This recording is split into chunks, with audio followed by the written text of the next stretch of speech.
Everyone. Thank you for joining us today. We do not have quorum yet, but we will continue and discuss information and announcements according to the agendas, as so long as we do not have to vote or deliberate upon anything. Metro Legal is here to verify that, so thank you. Metro Arts update. Shall we start our financial update? Let's start on that. Told you that we've been dealing with, as I made clear, we've been dealing with getting our budget that we were awarded last year to be reflected in our current budget information. So I had Mark come, who's going to give that explanation. Hello, everyone. So I think some questions came up last meeting about some of the line items being over their given limits. This was due to the fact that we had switched and added new object accounts, which are the line items that you see. We call them object accounts. They were being coded in line items that were old and no longer in use and had $0 in them. So we talked to Division of Accounts about correcting where the funds were being coded.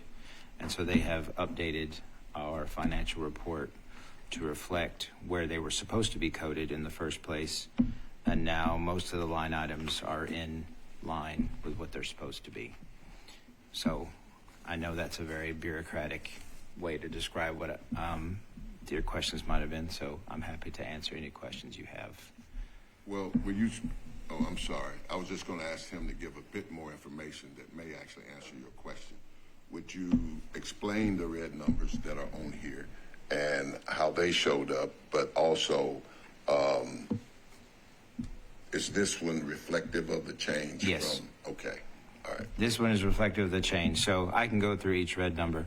So the first red number was what what Metro kind of took away from all departments from the jump. So they decided to just do a percentage cut across the board at the beginning of the fiscal year. So that first number is what you see is just our cut, our percentage. This office admin supply, we have 2 administrative line items. So it's just something that we overspent a little bit in our administrative, but it's not something we're very concerned about. The 637 for software license, we don't normally buy software, so we don't normally put money in that line item, but we did have a fee incurred from Hub Nashville for our Title VI complaint that we created last year. So that was just the charge for the Hub Nashville. And then when it comes to payroll, we don't really control any of this stuff. So when it comes to payroll, like finance doesn't put numbers or allotments of numbers in the first number. Like for leave pay, they don't know how much leave we're going to take, so they don't allot an amount of money. So it's just reflective of how much leave people have taken. And that's it. But the number I would focus on are the bottom numbers. Because basically what finance is concerned about most is, are we on budget or not? And leading to my favorite topic, which is burn rate, as opposed to burn out. And hi, Commissioner Johnson. We are halfway there or more. We're 7 months in, yeah. Yeah, and we have the bulk of our funds remaining. Yeah, we have more than half. We've probably spent less than 6 months worth of funds. Right, we're 60-40 at this point, I would say. And it's mostly due to salary savings. So okay. And if we have that resulting 100K or more at the end of this, because it looks like we might, we get to keep that. No. Okay. There might be confusion, but I am saying no. Okay. Never, ever. Right. So then does that harm our case for our needs moving forward? It can, but given how long I've been here, we don't normally leave money on the table, or that much, 100,000 at least on the table.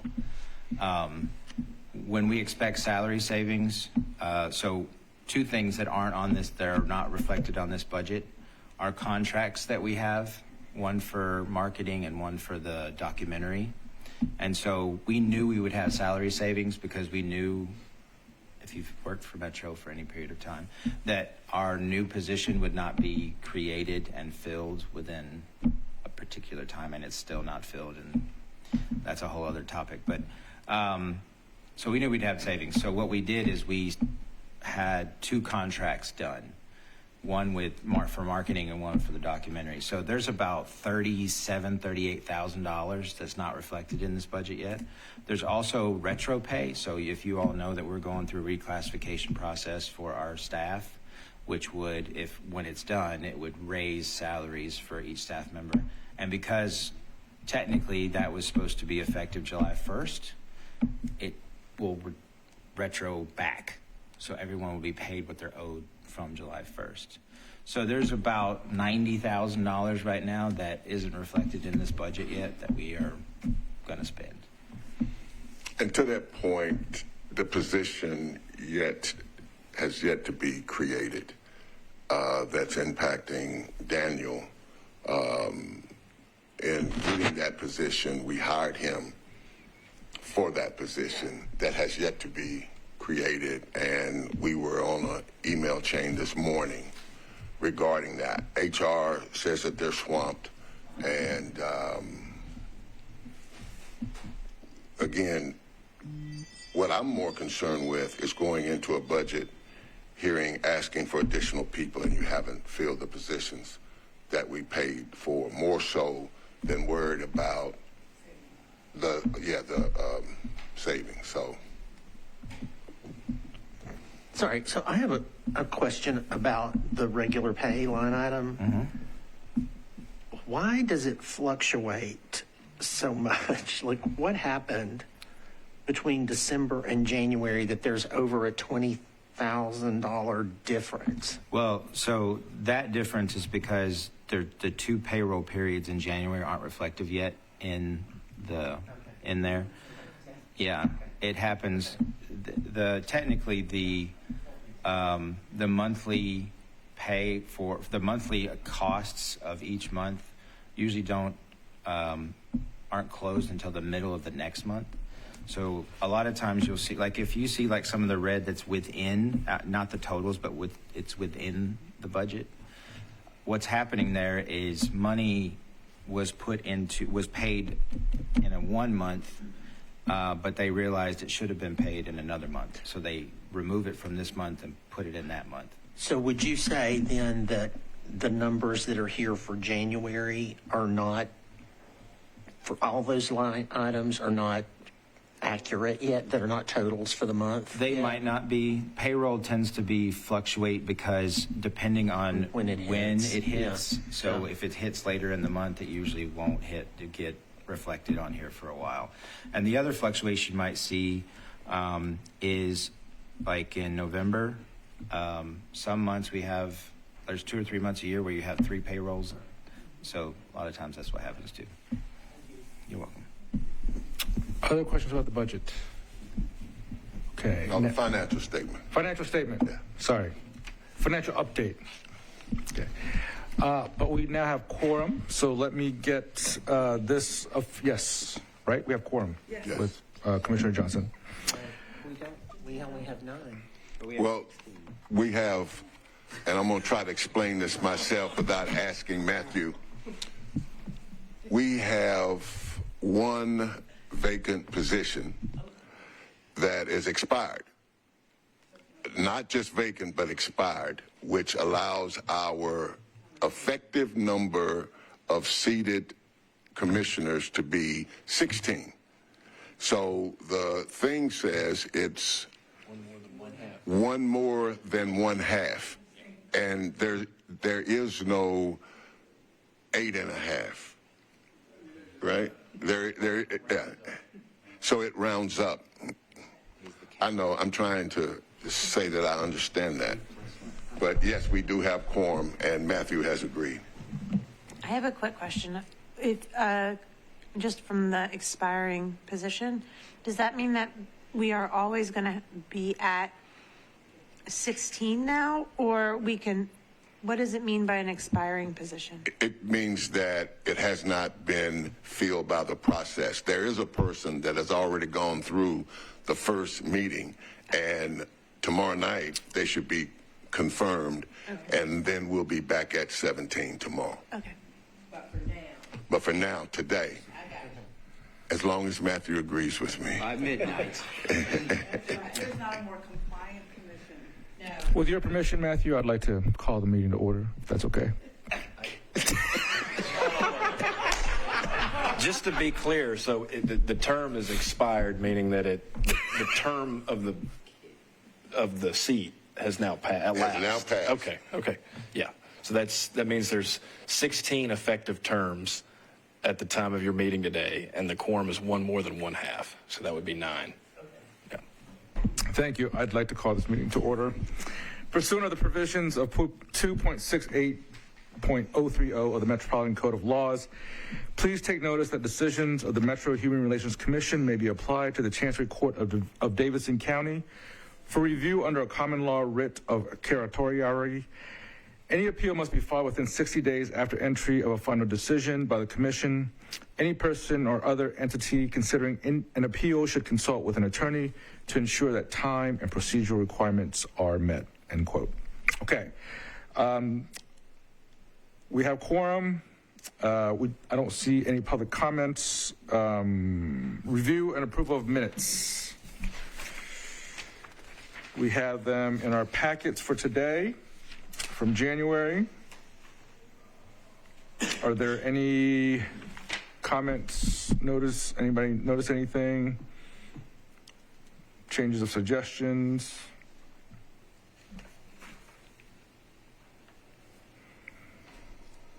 Just for the record, were we upstairs? It's not Centennial Rooms, right? So it's whatever that is. Okay. So there's that.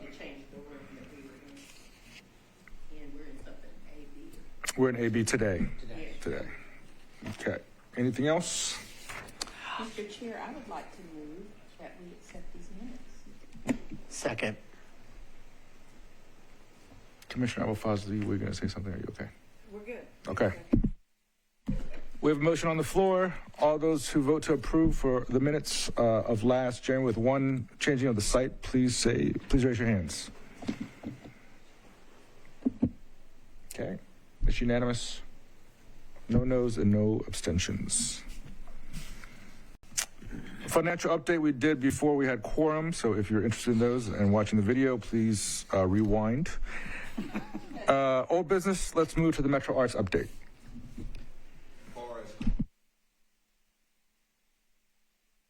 You had a worksheet that was prepared by Ashley with the various points about the conciliated agreement. All those have been met, and as you are aware, which I would add to the Metro Arts update, is our own Ashley Batchelder is now interim arts director. We are holding her position. We expect that she will come back, but she has been in there effective since last Tuesday. We've signed the things with HR as it relates to protecting her position. As I looked at it, there were two different sides of it. The one side is I think it's a great opportunity for Ashley. I also think it's a great opportunity to get this process and what I think is a more equitable distribution of government resources embedded in what they do. And I think it's a great opportunity for her professionally. The other side is me trying to deal with the absence of her, and we're going to make that work also. Just you. By myself. Just you.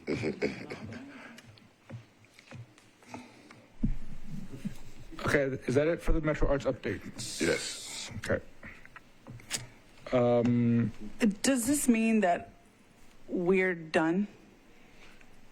Yes, unless the ship falls off back into the water.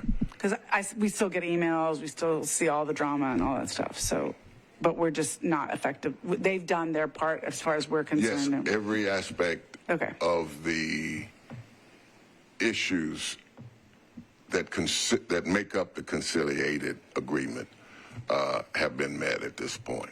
So any complaints or disagreements within the community need to just go directly to the Arts Commission. Yes, as it relates to policy, and I think that's been like that for Right. several months anyway. Right. That we've limited our involvement, not in staff issues, not in other issues, not even in process issues, but making sure that this agreement became part of Metro Arts Commission. And that was, as we've said on more than one occasion, that was part of where the struggle was. Okay. Well, then congratulations to the commission. Commissioner Trumper. What's the timeline for Arts finding a permanent director? In other words, how long are you going to be without Ashley? A minimum of 6 months, and We'll be lucky. I'm not even sure, but they're saying 6 months, but it may actually be a bit longer than that. Now, we also have a position that will be reporting to Ashley's position that was heavy in a research background. We're trying to hire that person right now to try to make up for her not being there, at least in some regard. But we've already made provisions, and I think we found the money to contract with a researcher to compile the inclusivics report, which is due. Ashley, before she left, did gather all of the current information and put it in its various, whatever, if you're a researcher, it's set up the way it was the last time so that somebody can just come in and format it for us. So we expect to have the inclusivics out around the same time that we released the one in 2023, which was in April.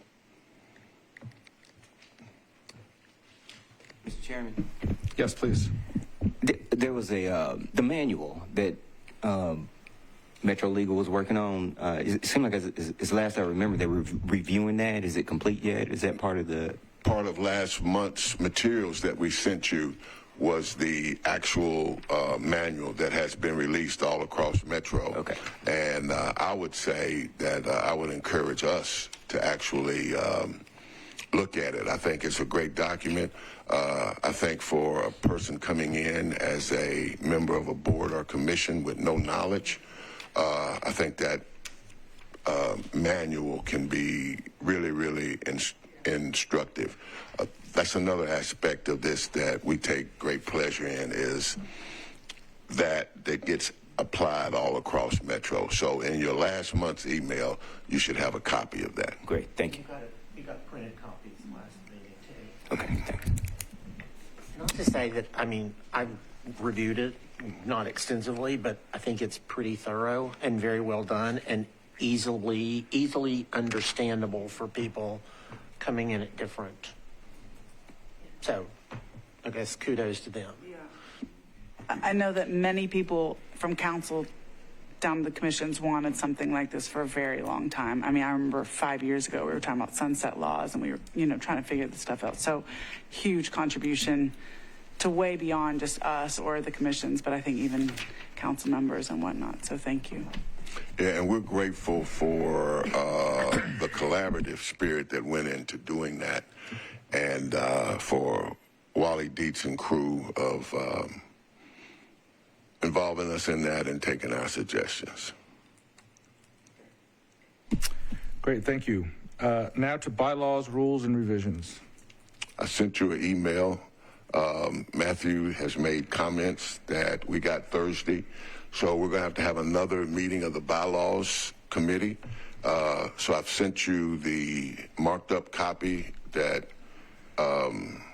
Matthew has prepared, that asking that you all, prior to the committee meeting, look over those, make your comments, so that when we have the meeting, you all can do with what you want, and we'll respond back to Matthew. So hopefully next month we can get them approved. Okay. Yes. I don't know to whom I should address this, whether I should address this to our subcommittee chair on the rules and bylaws or to you. I'm just trying to think of the best forum for a couple of questions that have come up as I was looking over the notes that legal had on the rules and bylaws. Would it be best for me to save those until our subcommittee meeting, or to ask them an open meeting here? I think the best thing to do is to email them to Crystal so that she can circulate it amongst all of us and any Okay. additional. I don't think everyone had time to look at them right away, because even my formatting on when I was looking at it, it didn't show up very clearly. I had to clarify where the comments were. Okay. So I think both, like, to have the most participation and make it available to anyone, to just email Crystal questions as we look over them, and then at the subcommittee meeting, and to let Matthew respond to them, right? Do you think differently? No, I agree. I guess one comment or maybe request, because it appeared that the changes that were made to the rules and procedures were made to the red line document. So the changes that our committee made to the agreement are It's a there, little fuzzy, yeah. plus legal's comments. So if you could provide us with the red line version that only shows legal's comments, I think that would be helpful so we can discern what's new.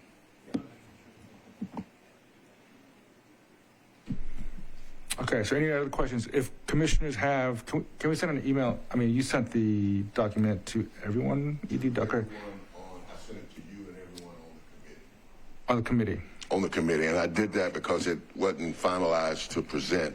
And Okay. since you all have since that committee has first pass at compiling what that looks like. Okay, okay, Yeah, which is why I asked. right, Procedurally, if we need, right. if I need to air those questions there first before. Yeah, let's do that. Let's do that, and then we'll take it to the next month's meeting, to the public. Okay. Okay, anything else on bylaws, rules, and revisions? Before we move on to new business, I would be remiss if I did not thank the staff, especially Crystal and Kathy, for the wonderful MLK events. I went to the youth symposium on Saturday morning, and I have to say that it was truly, truly inspiring. I know that it will be required of my children to attend from now on. But it was truly remarkable, and I just wanted to say thank you for all the work that was put into that. Can I second that by saying we went to the MLK Day event, and that was out of control. That was incredible. I mean, it's too bad it was like 7 degrees outside. But wow. So the quality of programming for that week has always been and is really excellent. I recommend everybody go to MLK Day. Yes, yes. Now to new business. Committee update, executive committee, Title VI, we're working on that. Davey, you want to talk about that? Yes, and not quite ready. Okay. Okay. We will continue to work on Title VI, and we had talked about rethinking some of our priorities with our new buckets after we've moved on from Metro Arts, and we continue to do that in anticipation of all that is to come. Is there anything else? Well, Daniel is working on standardizing. That's right. That entire Title VI process. He has most of that in draft form, and we've been looking at that as we go along. So as soon as we get it in a place where we want to submit it as our policy, you'll get that, but it's not quite ready. So specifically streamlining the language access program for Title VI, right? Yes. Okay. And I think that's it on that front. Yes, I just want to make a couple comments that are not around Title VI. Sure. The MLK Day, I agree with you, and for those of you who were at the convocation, our own Kathy Carrillo gave the occasion for that event, which I thought was really moving. She situated herself in who she was in this country, and again, part of all that made that day, MHRC was a part of it. But we also want to thank all the commissioners who came out to the events, but also early in the morning to the labor breakfast. This year, well, the last couple years, they've actually packed out Scarrett Bennett. And for those of you who came, you saw also that it was packed out this year. So definitely appreciate y'all showing up, because as I say all the time, when you all show up, you give legitimation to our work that these are our commissioners. I do wonder, this was, I mean, I brought my daughter to the march, and it was fantastic, and she did not want to come, but I think once she was in it, she was really enjoying it.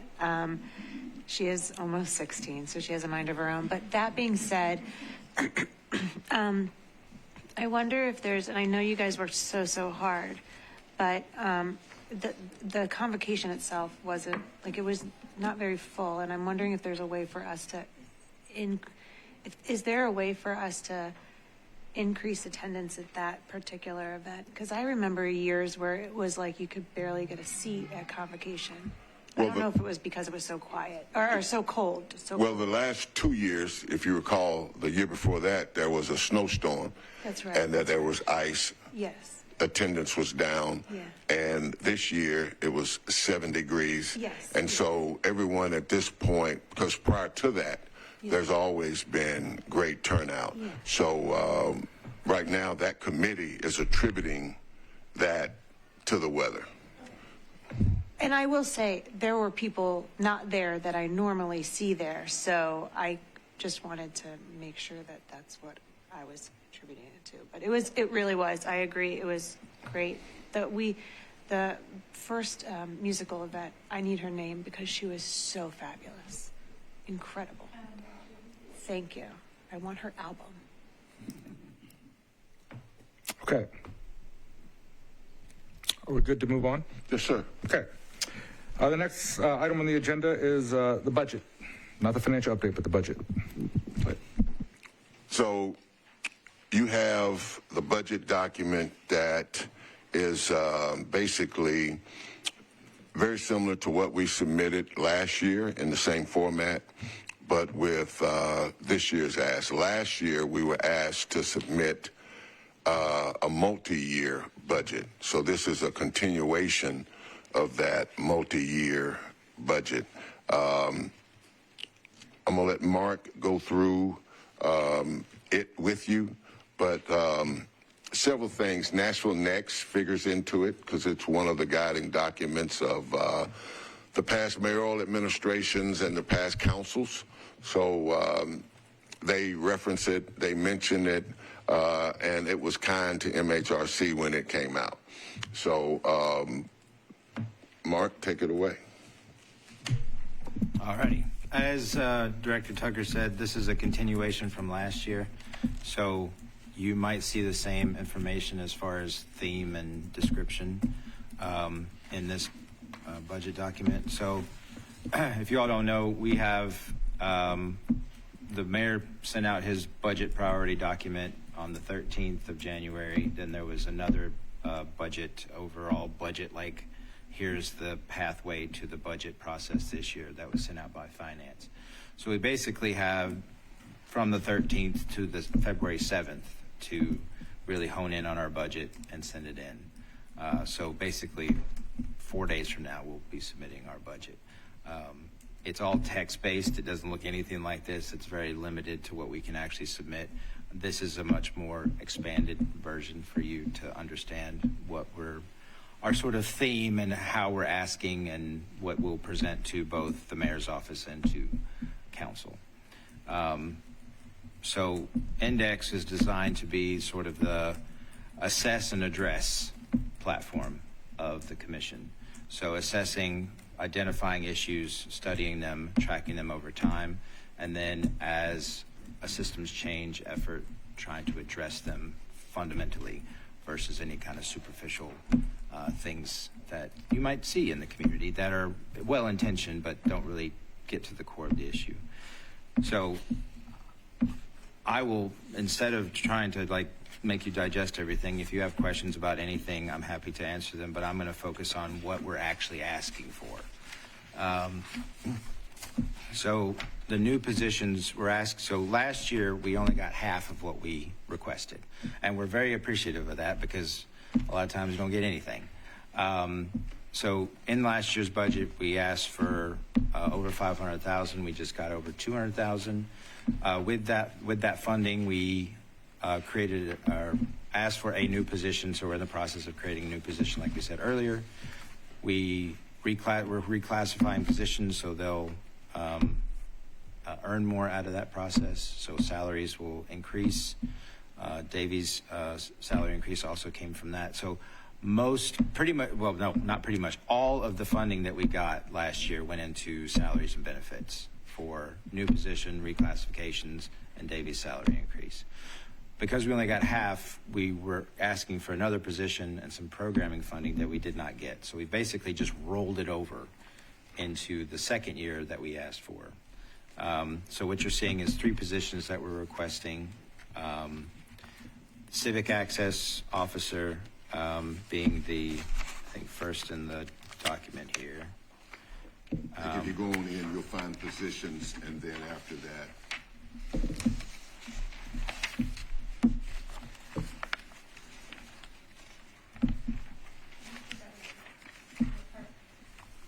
So this year we're increasing our ask another $300,000 for 2 extra positions? We're asking for 3 extra positions and programming funding for operations. Now, if you go to the last page in the document, you'll see the totals for everything that we're asking for.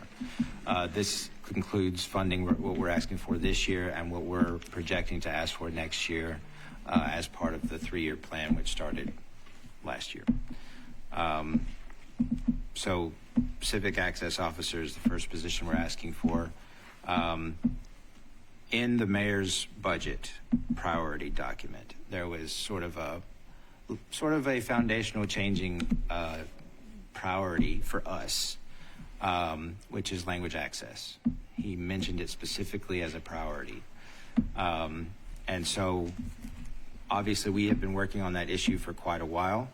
And so we have some ideas, obviously, that we would like to put in front of the mayor's office and council to be implemented throughout Metro, and as Daniel's been working on. Let me slip in right there. Yeah. This is huge.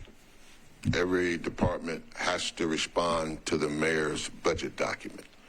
It tells you how to fill it out, what you have to address, all of that. This is the first time language access has been a issue. So we're going to be able to extract all of the departments' language access information because they have to talk about where they are, what they need.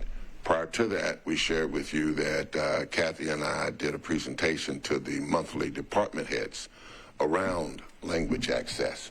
And the mayor has made a commitment to language access. And so this coming out, I think for us, as we've looked at, we've continued to begin assessing it. The ultimate goal is to be able to assess it in a way that we can provide a implementation plan to the city about language access that would make it more effective and efficient. Right now, there is, 50 contracts? 7 contracts, but 50 sort of in the commodity section. That nobody knows right now who's using what and where. And so to have the opportunity to assess it, have them give us the information, and we submit a plan, I don't think we could ask for anything better. And so I just wanted to acknowledge that the fact that it's been included in the budget is a significant part of the battle. A question about that, Chairman, if you don't mind. Are we talking? So I haven't seen the mayor's budget guidance yet, but are we talking about like a centralized language access that we would pay for a piece of, or like every agency kind of does their own? Well, right now every agency kind of does their own, but Metro also wants to know what are we spending, who's not getting it, who's getting all of it.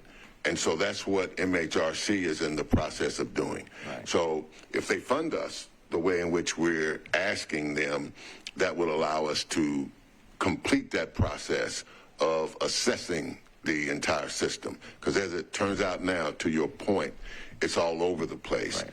And so they've committed to gathering information for us. Daniel has been working with counterparts in the finance department of trying to see what we need to do.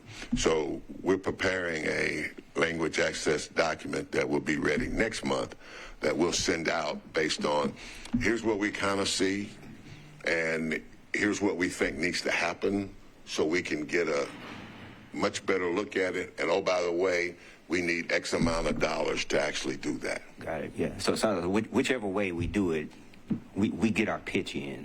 Oh yeah. Oh, most definitely. Whether centralized or not. Yes, and to your point, Commissioner McKinney, I think the pitch went in, and the fact that it showed up in the mayor's budget document requires every department to address it in their budget information. Okay. Thanks. I think it's more like streamlining and not necessarily centralizing at this point, right? We're just trying to get information to see where things are at, and then we'll determine where to go from there. Okay. Any other questions about the budget? Mark, do you need anything else from us before next month, or before any of this goes on, like goes to the commission? Some of us went to the commission, the council last year. Yeah, so we have our budget meeting with the mayor's office and finance will be March the 4th. I mean, I don't know if you want to. I always want, if there's somebody can show up, some couple of people can show up. Well, I just want to clarify, though, that the mayor's meeting is not like the council meeting. So the mayor's meeting is literally like a virtual thing. There's like 20 people on it from different departments. And so it's not like the council where, you get peppered with questions. The mayor's not there. It's just his staff and finance. So I just want to clarify that it's different from the council hearing. But I would like for, if there's commissioners who are available for both of those, to take part in it, because I also think it helps you all understand what it is that we come back and try to explain. As Mark says, there's 20 people in there from all over the place, and they get to ask us about our budget, and sometimes you wonder, why are they part of this big group? But they all make contributions to what becomes the mayor's budget, and the mayor's budget is what gets submitted to council, where the council can amend the mayor's budget. So even the first meeting with those who make up the mayor's budget, it's virtual, but if there's one or two of you who are able to attend, that's always good. So do let us know the dates, and then we'll see what commissioners can attend. I remember last year, Commissioner Stringer Holmes was very moving in her meeting with at the council, the committee. Yes.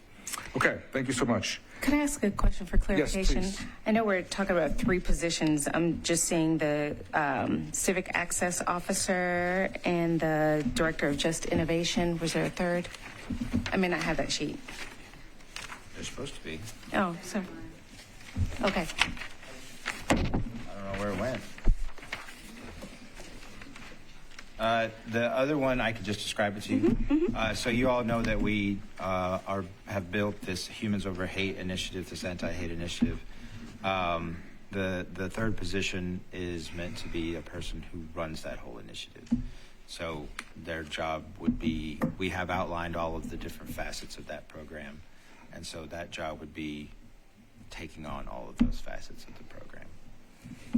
And if you look in the middle, there's a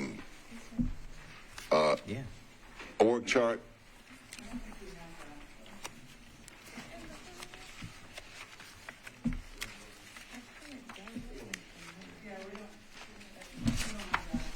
You have it. Yeah, I have it. Davey's special. Because it's his org. Yeah, but she just handed me one out of the stack, so. We don't have, no. It's pretty. Look at it. It's got green boxes. Oh, Yeah, because the green boxes are the ones That's that what we're happens. asking It's for. back and front. Because the green boxes are the positions that would tell you that are the ones that we're asking for. I think we're missing maybe Several half the pages. document. Yeah, that's what it looks like. There's one-sided versus double-sided. And Davey must have gotten the original somehow. Okay. Yeah, the whole stack, it just magically happened. Yes. Well, again, the last page, I think we all got. This is the total that we're asking for, total staff, programming for this fiscal year and then for next fiscal year. We're also talking to Metro IT right now about a potential partnership around language access for digital inclusion. And we're working on a document together right now that we're trying to get done before we have to submit the budget. But it would be pretty amazing to partner with them and have both of us together doing something. So that's what the one-time investment, the pilot programs are related to. We might not spend that much. I just wanted to put the maximum so that if we spend less, it's fine. Okay. Thank you for the question, Commissioner Wynn, for us to notice that we're missing the backside of things. Okay. Any other questions about? So we will send the full document out to everyone. Any other questions about the budget comments? Just one more question. Just in general, is the budget cycle always like 2 years at a time? We have 26, 27 here. It depends on the mayor. So last year they asked for a 3-year. So last year we did 3 years. So next year would be our 3rd year. But usually it just depends on the mayor. Okay. And what they want. Thanks. And on this budget document, the 85,000 would be out of what they call 4% funds, which would be a one-time allocation, which is slightly different than it being in your budget, which most things in your budget are recurring. So every year you start at that as a baseline, but things asked for out of the 4% budget are one-time expenditures. And so this 85 is the one-time expenditure for us to assess what Metro has in language access assets right now. Great. Thank you. Moving on to our big celebration next Monday. Oh, no, you sorry. got to vote. No, we got to vote for the budget. Yeah. So the last page is what we're looking at. I emailed it to you if you have your phone. You can look at it. Basically, you're voting on whether or not we can submit this on the 7th. All of this, the 26, FY26 operating. No, well, yeah, it'll be, so the FY26 will be in there, and then FY27 will also be entered as sort of a ancillary thing. It's not like we have to commit to it, but they asked for it. Great. Just as, I guess, maybe to save ourselves some heartburn, but wouldn't you want your programming? I mean, why would, sorry, our FY26 is $125,000 more than our FY27. Why wouldn't we just at least predict the same amount for FY27 for this? But I know it's just a placeholder, but I'm not, I feel like there might be some planning. The reason that they want years ahead is to pre-plan. And so if we're asking for less in 27, we might get cut short. So why can't we just go ahead and ask for 540 again in 27, and we can adjust next year if we need to go down or whatever, but at least we have that placeholder there. Well, the requests are just additions to our current budget. So our current budget's like over $1 million. We're asking for an additional $500,000 this year, and then it'll be additional $400,000 the next year. I totally missed that. Sorry, I should have clarified. We're just talking about increases to our already annual agreed upon budget. Budget, yes. So Thank you. Are you saying then that from where we are now to where we will be in 2027, that will be $955,000 more than where we are now? Ideally, yes. Okay. If they said yes to, Yeah, okay. I mean, like last year, we asked for over 500. Again, they gave us half of that. Usually, you can't expect to get everything you ask for, but if you don't ask for it, you won't get it. So, Okay, I'm just going to say the thing I've been not saying. The job descriptions for me are vague. So I'm happy to approve this right now. I would just get a little, for someone like me, I would like a clear explanation of what these people are doing and to what end. okay, we can prepare that for you because. Not for me. Not for Well, no, we can do that for the commission because we have to do that for Metro. Right, that's what I'm saying. yeah, When you so, go to yes. pitch it, I think it needs to be more concrete. Okay. I would agree and would ask that maybe some projected outcomes from the job might be included, just what we expect them to accomplish. I'm noticing now with job descriptions that they're more concrete in other sectors, and having to defend budgets now. I don't know about Metro because I've never had to defend a budget, but I want to make sure we are that we are armed with what we need to not have a lot of pushback. I know we're going to get some, but that would be mine. well, and also to clarify to y'all's point, Metro obviously has a very specific types of jobs. So what we have to do when we look at the types of jobs that we can select is we have to basically select a pre-existing job description that is already within Metro that we then sort of fit Gotcha. the work into. And so we have to sort of augment but include that job description with the work that this person would be doing. But I just want to clarify that when we post it, it has to be very generic. It's Okay. not, it can't be as specific. So we can provide specifics, but when we post it, it has to fit within their guidelines, basically their rules. They review it and then they approve it or they edit it or however they deem. So thank you for clarifying that. So I would add to what I said and to make sure that, and I know you will, to make sure that it complies with what the breadth that they need and the brevity that they need, while also making sure that it is compelling enough so that they will see the importance of it. And you all obviously know more about how to present that than I would, but just asking for that. Why do we need, I know we have to be generic because jobs have to line up in a certain category and grade. So I get that part, but just making sure that it's compelling. I also, one thing, just wanted to self-correct, in the document that Crystal sent to us, the arts report and the org report is in there. It's just this copy that in it. So we did get it by email. Okay. So unless you just want to email it again, we did receive it. So am I to interpret that, Commissioner Burton, that Crystal didn't mess up? Crystal didn't mess up. She didn't mess up. It Color may charts are be, for everyone, not just for you. yeah, it may be an ED problem, but I know that Okay, Crystal did. Let's not get to ED problems right That's now. right. All color coded. All right.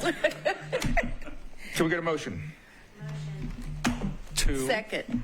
A motion to vote on the budget, please. No. That's not it. No, you have to state To it. submit the, tell me what to say. A motion to approve. A motion to approve the Budget submission. Budget suggestion. Submission, that's what I said. Second. Okay. Those in favor of submitting the budget suggestions, please raise your hand. I think we are unanimous. There are no noes and no abstentions. Thank you all. Good job, too, on putting it together. Yes, Thank you. thank you. And now we move to the 60th anniversary event, which will be next Monday from 11 to 1 at the Convention Center. Yes. Yes. Music City.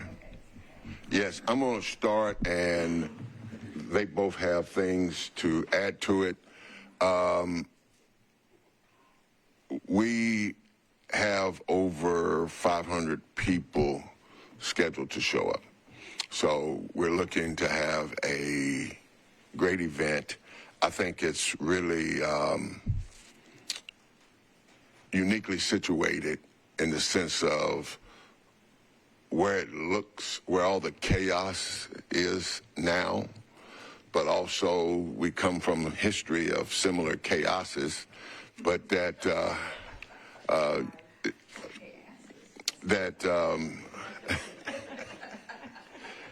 that we're really looking forward to it.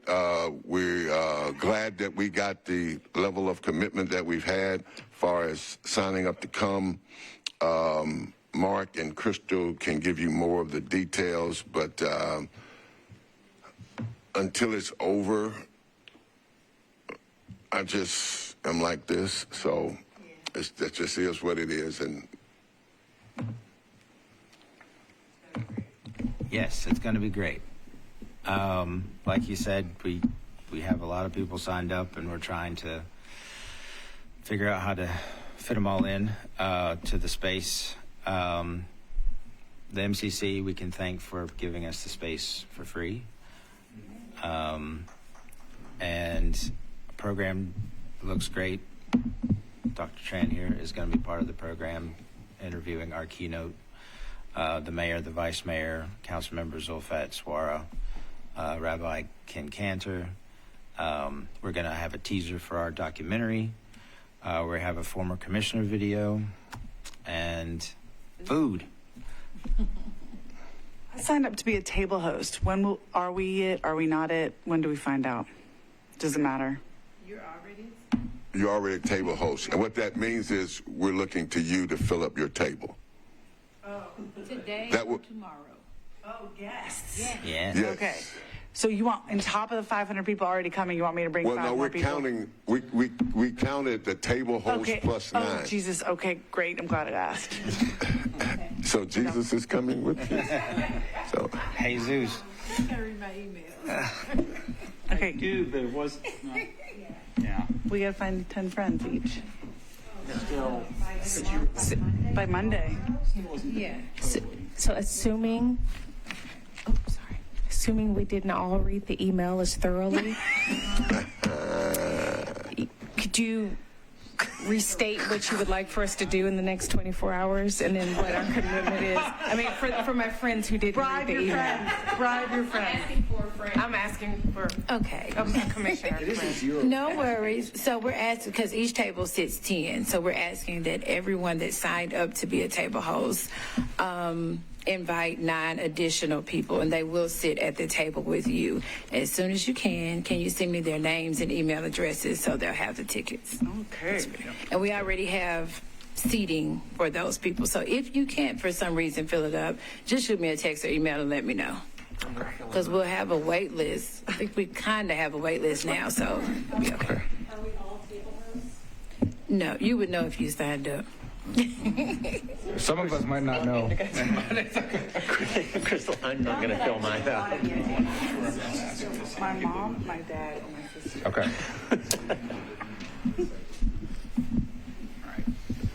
No, and then I'll move on. Okay. We will. You can- Table host, please figure out your existential angst and crisis about this. This is an incredible celebration of the commission and our history, and thank you all for organizing it. It should be really great with everyone signed up. The program looks fascinating. Community engagement. I will do that. Sorry. Not only next week, the 60th, but March the 6th, back at the MCC, is the annual iftar. Again, we're asking... What's the date again? Sorry. Excuse me? What's the date again? I'm sorry. The 6th.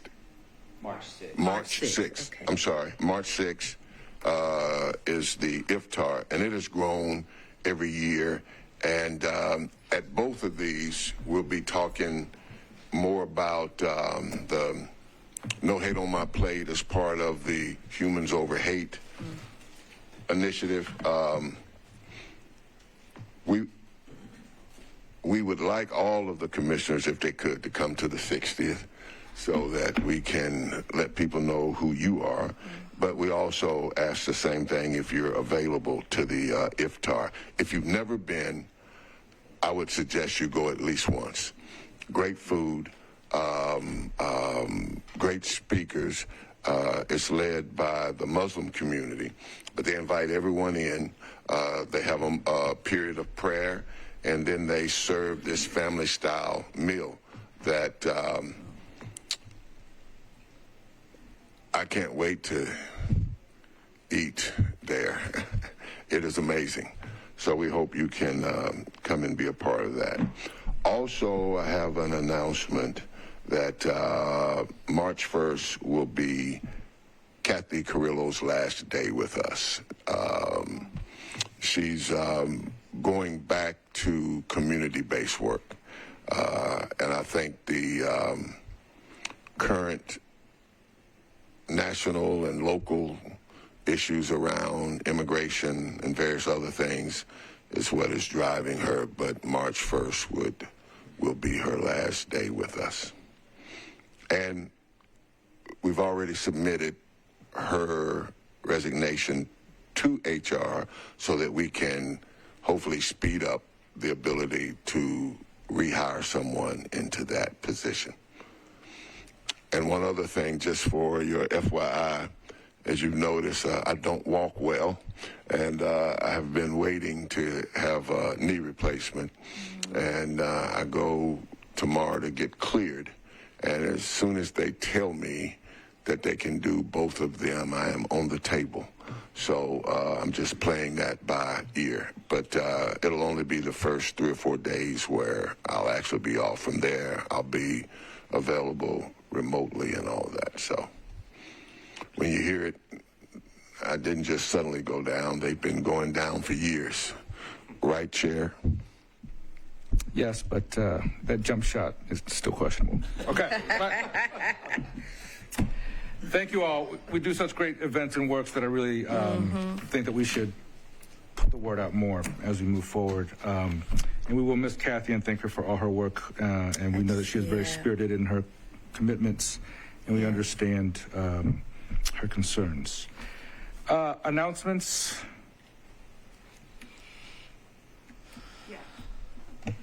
I'm working on my seats at my table. I just want to announce a couple things. We haven't really talked about the shooting that happened at Antioch High School because we haven't met since then. I just want to acknowledge that that occurred in our community yet again. And, you know, public safety and safety of our students, as far as I can see, is not going to be handed down to us by our elected leaders in the, well, not our elected leaders, but the elected leaders in our state legislature. And so in those cases, I think community is even more important in a lot of ways for 1,000 reasons, as I've been sort of trying to think about that, not only in how we come together afterwards to show support, to show concern, to be concerned for the kids, but also in what we do for our children day to day, and for our educators and our administrators. I just think the burden on us is much higher when we live in such an armed society, Yes. or armed state rather, to be more diligent and reaching out to our children, to all children. I believe a group of us will be doing a significant donation drive. The kids have been very clear that they want certain kinds of snacks, and we want to make sure they have those snacks, because I hope that none of them walk back into that cafeteria as it is right now ever again. And until that happens and something's rebuilt or changed for them, teachers and everybody have been really helpful to let the kids eat outside of there. So we're just been supporting that. So please just, I guess this is a pitch to, we're going to post this later, but Rise and Shine and a group of us and some churches are going to be doing that. So anybody who's watching or wants to participate, there'll be several places to donate hot chips and mantecada muffins and waters and the things that they actually like to eat. I did ask one teacher, like, anything nutritious, and she said no. So clearly, if you haven't hung out with a high schooler, that's what they want. So, I think this also, I'll just say, this tragedy has hit in weird ways in the city. Obviously, things that have been said and unsaid. I feel like we haven't known, or we haven't done a great job of holding that age group and that community very well this time around. Whether they're 14 or 18, I don't know, our expectations can be a little bit different, and maybe it's not just age, and it's also ethnicity and racial and all those things. And so I just want to point out that many people didn't even know it happened, and that's telling as well. And we can't be a Nashville that just rises to the occasion at the tragedy, or possibly at the tragedy. We have to be a Nashville that's doing it preventatively all the time. And I feel that we're getting bifurcated even more and separated even more. And wealth will do that, and many policies will do that. And I actually think that in the face of that bifurcation, it requires us to be even more connected in our day-to-day. And the Nashville I grew up in, I felt like was like that. And we're bigger and there's a lot more people, but that needs to happen more. And I know I'm being abstract, but I just lean in, y'all, is my point. And for everyone that has stepped up, and all the kids that had to go back too soon, our hearts and our thoughts are with them. And let's just not let this be normalized.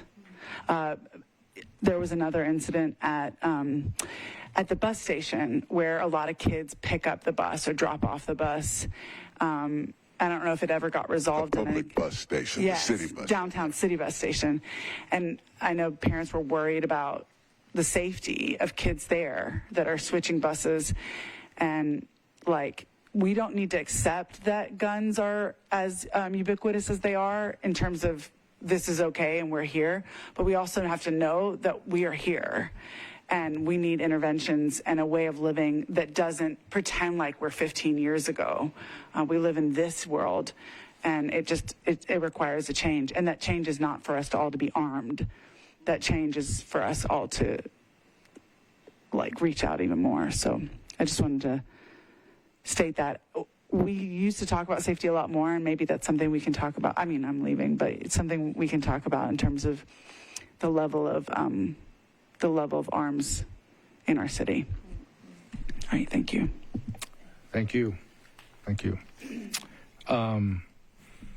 Yes, the shooting at the downtown central bus station did not get a lot of news coverage whatsoever, because it was not directly in a school, but clearly lots of MNPS students, including my own child.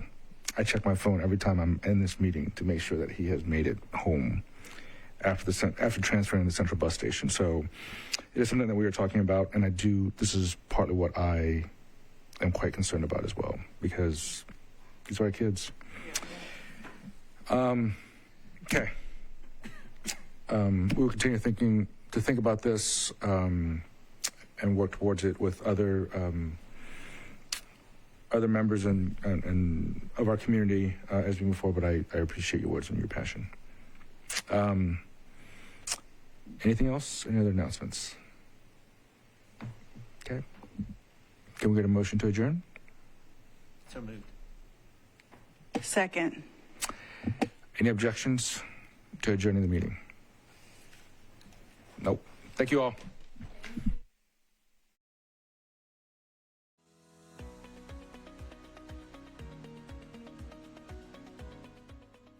This has been a service of the Metro Nashville Network. If you would like to see this presentation again, or for more information on this and other programs, visit nashville.gov.